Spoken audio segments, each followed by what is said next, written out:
guys, welcome back to my channel. For those of you that are new here, my name is Amy. Thanks so much for coming. And for those of you that are returning, thanks so much for coming back. So today is going to be kind of a 17-week pregnancy update. I intended to do a 16-week update, but that was last week and I turned 17 weeks yesterday. And it's just been kind of crazy the last several weeks. I'm gonna do an update video, but in summary, we signed papers and closed on our new home, and then went camping for 10 days, and then came home and are trying to get our other house ready to go on the market. So we're not quite done with that, but we're almost done. So anyway, needless to say, we were in our new home last week when I turned 16 weeks, but I didn't have a chance to film because I'm tired. I'm gonna be real honest, I haven't gone to bed before like 1 o'clock in like 10 days. And then it's up the next day and taking care of the kids, and it's been exhausting because I'm also growing a human. So I just wanted to jump on real quick and I know I look a little rough, I apologize. I found my mascara and put that on. So this is what you're getting. But I did want to record this update because I want to remember it. So I'm just going to kind of run through where I'm at, talk about a few things that have happened in the last week, and give you some exciting news. So to start with, let's just talk about pregnancy symptoms. Fatigue. I feel like pregnancy fatigue it's still decreased from the first trimester. I'm exhausted, but that's because I haven't been sleeping much and we've been doing a whole lot during the hours that I'm awake. So I am very tired and a little bit sore, but all in all, I feel okay. My nausea has been, oh, I apologize, my phone's going off. My nausea has been better. I do still get nauseous, like if I eat a lot of sugary stuff or just like not a very good meal, I'll still get nauseous, but it usually goes away and passes pretty quickly, and it's definitely not an everyday occurrence. So that's been really nice. I do enjoy not being nauseous. Round ligament pain, that's a thing. I've had this with all my pregnancies, and it varies from person to person how bad it is and how soon it starts and all that other stuff. And I feel like just because it's my 5th pregnancy that my body is like, I mean, you know, it's been through some stuff. And the round ligament pain is just kind of starting to get more consistent. Typically, like when I roll over in bed is usually when it happens, or like if I stand up, I'll get a ligament that feels like it's basically shredding.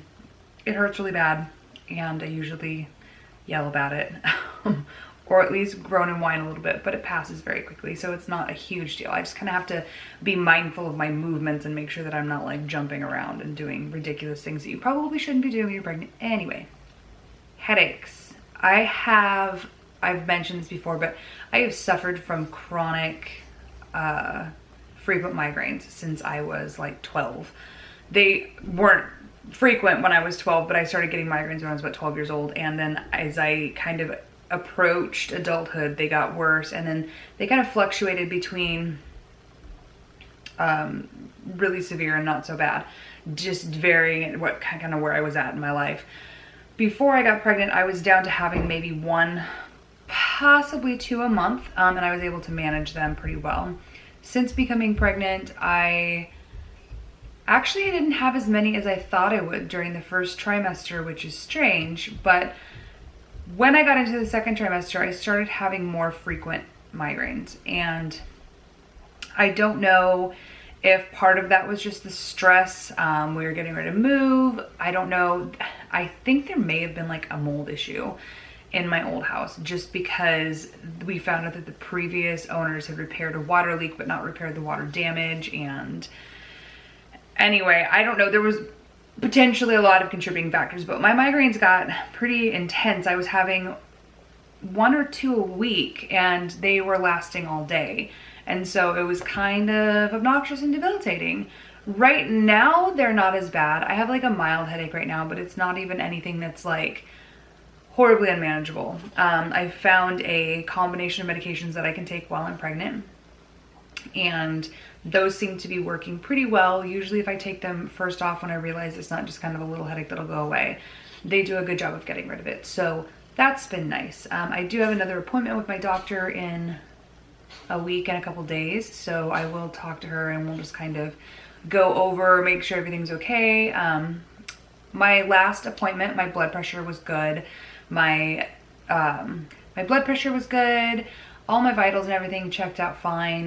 You know, they make you pee in a cup every time because apparently the bigger you get, the more they need you to try and hit that cup. It's awesome. Anyway, everything checked out perfectly fine on my last visit, which would have been my 12-week appointment. I had a 16-week appointment scheduled. I did not make it to it because we moved about an hour away from our other house, and my appointment was at 9 o'clock in the morning. I would have had to have left here at like 7 o'clock in the morning to get up to it because it's at my old OB, and we had been up so late all week, and it just didn't happen. I do have another appointment scheduled for 18 weeks, and that is when I will have my anatomy scan and ultrasound, just to check, make sure everything is going properly developmentally, and so we'll, you know, continue to checkups then.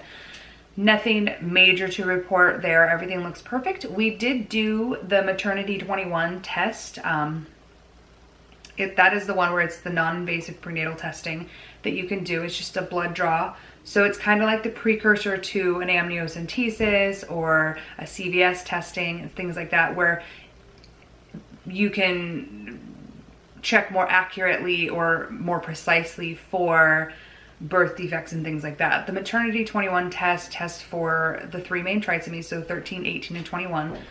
And then it can also find out the gender of the baby. So we went ahead and did that, not because I was so concerned about the results of the trisomy testing, but because I really wanted to know the gender.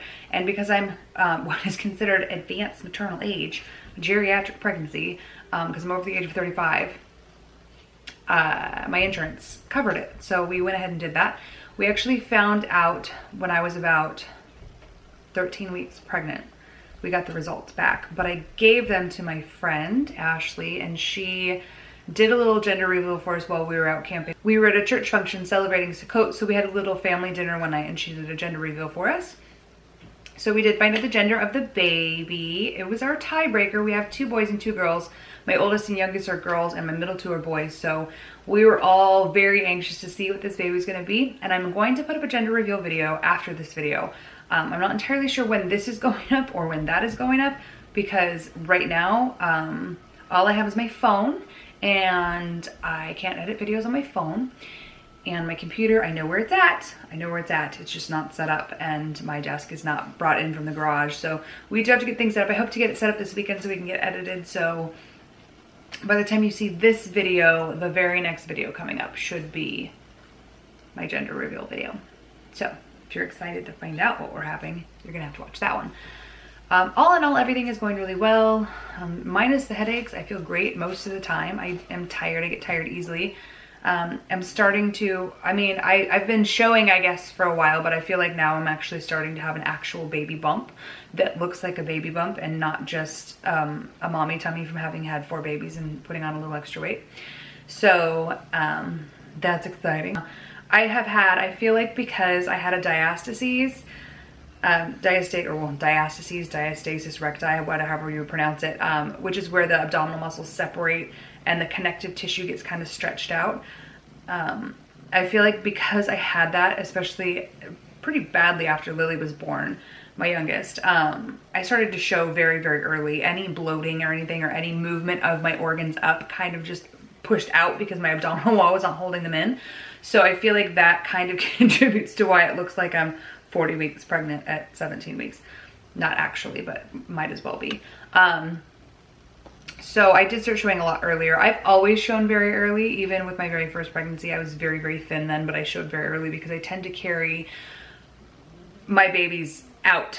I don't carry them in at all. I carry them very much out. So any growth that's going on is happening like right up front, right there. So yeah, I am looking forward to getting a very defined, noticeable baby bump so, you know, people can tell. Although I did have several people ask me if I was having twins, which tells me that I'm showing very early because there were no twin babies in there when we looked. Last ultrasound I had was at 6.5 weeks, I think, and there was definitely one baby. Funny note on the twins thing, it's like I have been scouring the internet reading articles about hidden twins and missed twin pregnancies with early ultrasound because my youngest, Lily, she's 4, she keeps telling me, and to this day, I mean, I told her, no, we have ultrasounds, we've looked, there's only one baby in there. She tells me every time she's talking about the baby, there's twin babies every time. And now I'm like, I'm a little nervous. We will of course find out next week at the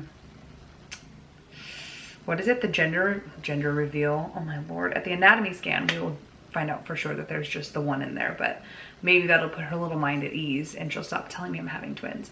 But anyway, that's basically it. Where we're at for week 17. I know it's an odd week, I'm sorry. There has been a lot going on, and grabbing a camera and filming has not been my priority. I do want to document this pregnancy and remember it, but also I really want to sleep. So yeah, I will be back for a 20-week update to let you guys know what's going on, how the anatomy scan went. Maybe 18 weeks. I don't know when I'm gonna do that one. I will come back at some juncture much sooner than the last time and let you know how the anatomy scan went, how baby's doing, how everything is progressing and developing, and otherwise I will see you back here. So if you don't want to miss any videos, don't forget to subscribe down below and check back with us so you can follow along in this pregnancy. Thanks so much for joining us, and I will see you soon. Bye.